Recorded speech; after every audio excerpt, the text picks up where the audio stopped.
Democratic Republic of Congo.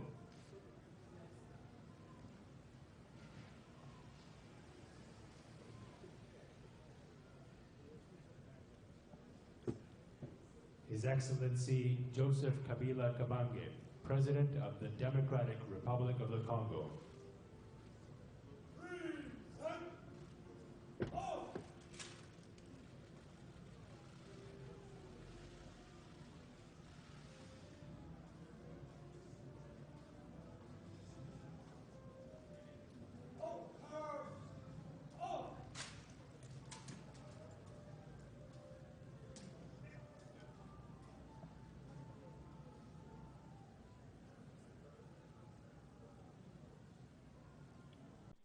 Le ministre de la Santé, Félix Kabange Numbi, prend part à la conférence sur le vaccin contre la méningite à Addis Abeba en Éthiopie, conférence organisée dans le cadre de la lutte contre la méningite et aussi pour partager les expériences sur les avancées réalisées et la mise sur pied du vaccin contre cette maladie tueuse, surtout chez les enfants. Le reportage est signé Annie Péa et Omer Mukinda.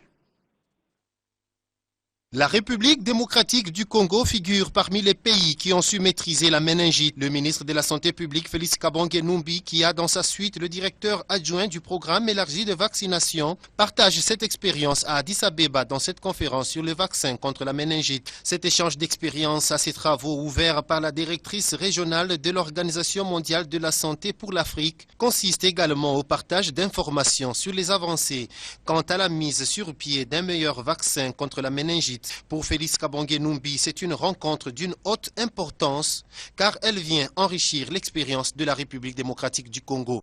La tenue de cette conférence à Addis Abeba coïncide avec le lancement dans le Nord Kivu de la campagne de vaccination contre la méningite. Les enfants et jeunes de 0 à 29 ans sont concernés et les projections démontrent que plus ou moins 42 millions de personnes seront vaccinées en 2016 dans 10 pays, dont la République démocratique du Congo, le Rwanda et le Burundi.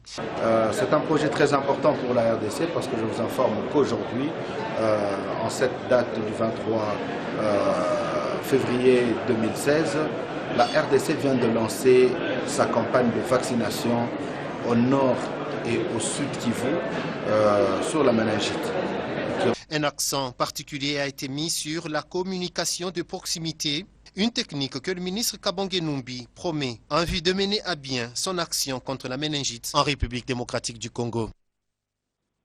Vous avez corrigé avec moi, le commentaire a été rendu par John Nzati. Et notez aussi que le congrès sur la famille organisé par la conférence épiscopale nationale du Congo s'est clôturé le week-end dernier à Kinshasa. Plusieurs recommandations ont été formulées à toutes les parties prenantes, notamment à la SENCO, de promouvoir une pastorale du monde politique, médiatique et médical qui représente succinctement l'enseignement de l'Église sur les valeurs familiales.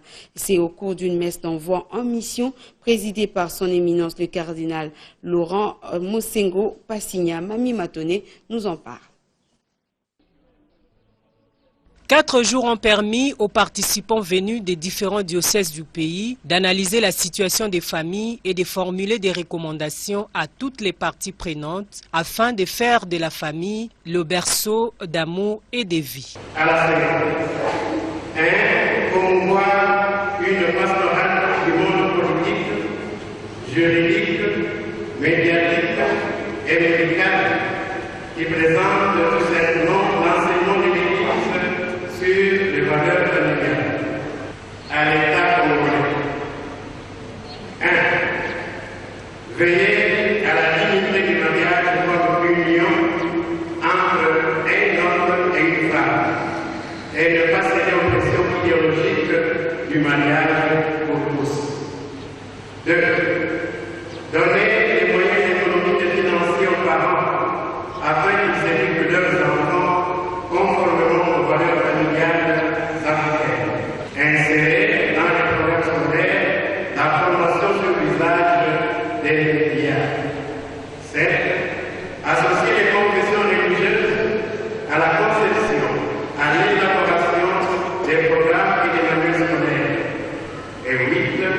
Reconnaître aux forces civiles le mariage Dans son homélie, Monseigneur Joseph Banga, évêque du diocèse de Wamba, a exhorté les fidèles, les époux et les familles à toujours se laisser porter par le Christ afin que leur famille devienne réellement le berceau d'amour et de vie. La messe s'est clôturée par la prière d'engagement de chaque congressiste, suivie de l'imposition de main et d'envoi en mission par les pères évêques.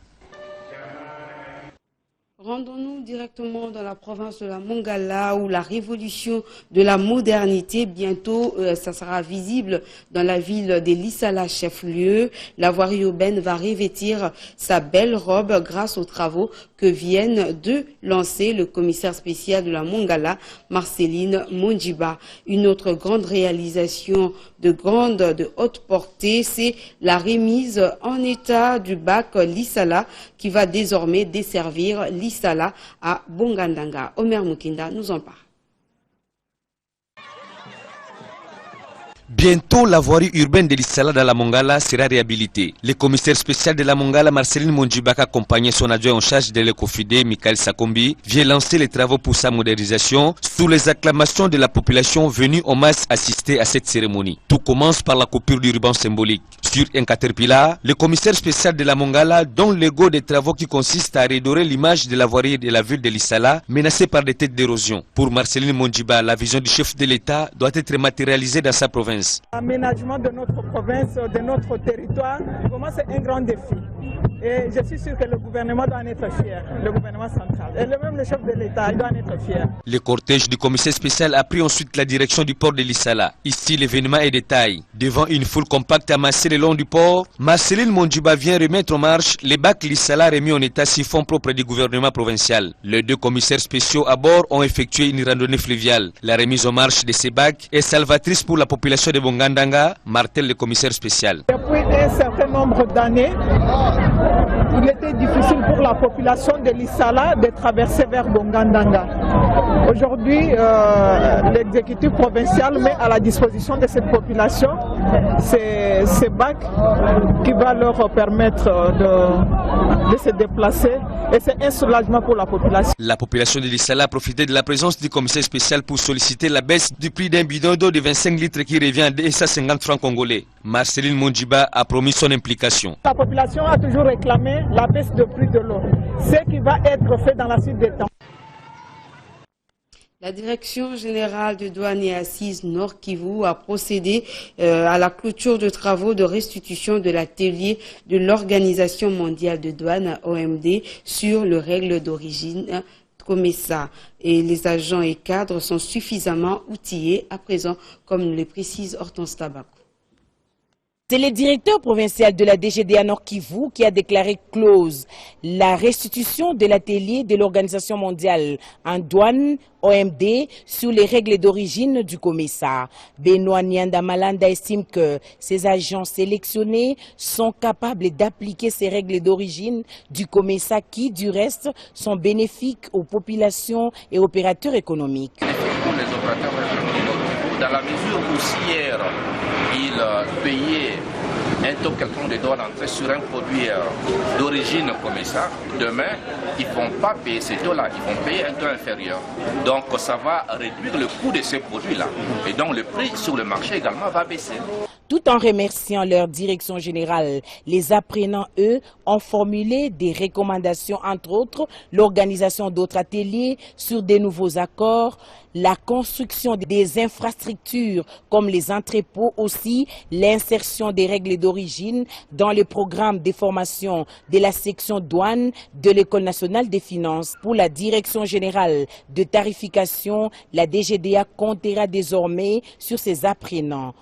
Avec l'assistance de vos encadreurs, nous pensons que vous appliquerez correctement le protocole du COMESA sur les règles d'origine, tout en tenant compte du fait que les marchandises qui arrivent aux frontières du Nord Kivu transitent par plusieurs pays membres du COMESA. Cette remise à niveau a été assurée par Met Azam, administrateur principal technique de l'OMD en provenance de la Belgique, qui a été récompensé par le personnel de la DGDA pour sa contribution. Et rendons-nous à Dar es Salaam en Tanzanie où le nouvel ambassadeur congolais dans cette partie en Tanzanie, bien sûr, a présenté ses lettres de créance au président de la République tanzanienne. Suivez. La DGDA, Bureau de la représentation de Tanzanie à Dar es Salaam, a accompagné le nouveau ambassadeur plénipotentiel de la République démocratique du Congo près de la République unie de Tanzanie à la cérémonie de la remise et acceptation de sa lettre de créance auprès du président tanzanien John Pombe Joseph Magufuli.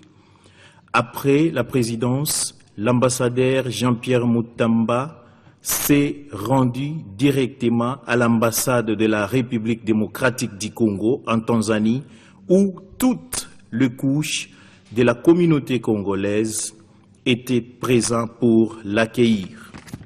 Profitant de cette occasion, les Congolais qui travaillent et font leurs affaires en Tanzanie ont demandé à l'ambassadeur de plaider pour eux auprès du gouvernement tanzanien pour qu'il y ait une diminution de frais liés au permis de séjour, mais aussi la facilitation des affaires entre la Tanzanie et la République démocratique du Congo. Répondant à leurs préoccupations en Swahili, l'ambassadeur a promis de travailler avec les autorités tanzaniennes pour trouver la solution à tous les problèmes qui rongent la communauté congolaise en Tanzanie.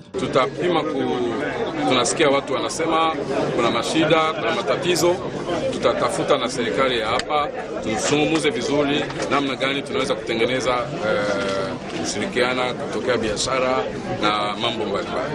Dar es Salaam, Serge Abdallah, Digital Congo. Voilà, c'est par ici que nous bouclons ce journal. Merci à vous de l'avoir suivi. Le prochain rendez-vous avec l'actualité, c'est tout à l'heure à 19h30 avec Bibi Choumikaba en tapis. Et à partir de 15h, vous aurez droit aux journaux en langue nationale. D'ici là, portez-vous bien.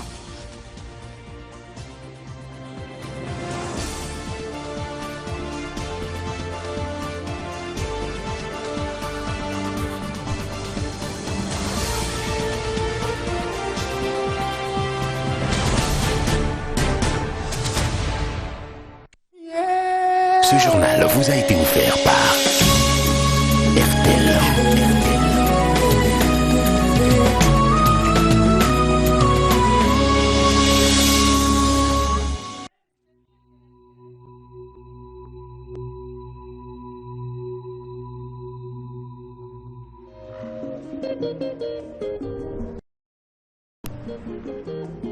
Moi, je dirais la première raison d'aimer le Congo, ce sont ces personnes, ce sont ses habitants, ce sont ceux qui aiment être au Congo et faire quelque chose pour le Congo. Quand on est convaincu que l'on aime ce pays,